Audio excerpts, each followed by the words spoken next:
So I'm Merlin Labron-Johnson, the chef and owner of Osip restaurant. So Osip's my middle name. I was actually born Osip, and then a few weeks later my name changed to Merlin. We opened in November 2019, and in August last year we relocated and reopened the restaurant in a brand new location, which is just outside of Bruton in Somerset. We have 2 farms and we grow all of our own vegetables, fruit and herbs. In the growing season, I would say 90% of what we serve on all vegetables and fruit and herbs is grown by us and by our team. So the recipe I'm cooking today is one of my favorite recipes. It's dumplings made with ricotta and chard, and then finished with a lovely nutmeg butter sauce. So the first thing we do is take the chard leaves and we separate the stem parts, which we use for a different recipe, and we blanch the leaves in boiling salted water for about 3 minutes until they're really tender, and then we strain them off, let them cool, and then we squeeze all the water out of the leaves. It's a really important step to get the water out so that the mixture isn't too wet, and they take more squeezing than you could imagine. And then dry them really well. Take a big knife and just chop the leaves really finely until they're kind of almost like a paste.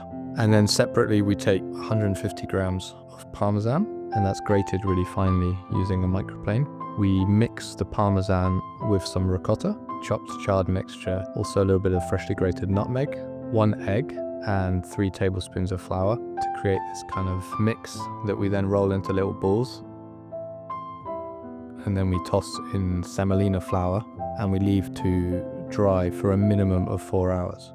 I actually like to leave it overnight, or 12 hours or 24 hours. The longer you leave it, the more dry it becomes. All we do once they're ready is blanch them or poach them in boiling water for 3 minutes, or until they start to rise to the surface. Take them out of the pan and then just warm them in another pan with a little bit of diced butter, freshly grated nutmeg, some of the cooking water from the dumplings, and a few twists of black pepper, and then we just serve it like that. I love this dish because it is classic Italian cooking, but using Somerset ingredients. It's very comforting. It feels seasonal at any time of year because we can grow chard all year round.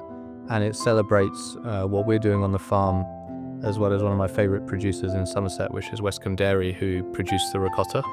And it's super easy to make.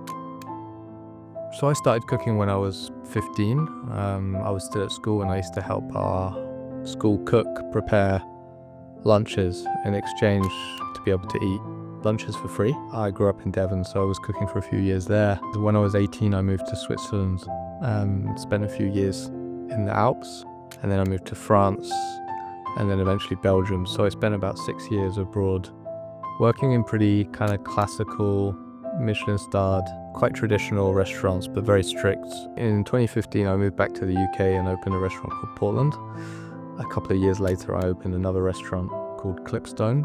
I was in London for about 5 years cooking before I decided that I wanted to move back to the West Country, which is where I grew up, to set up our own vegetable farm and kind of teach myself and my team how to cultivate vegetables, herbs, and fruit so that we could explore a cuisine that was guided by the landscapes and by nature and by the farm.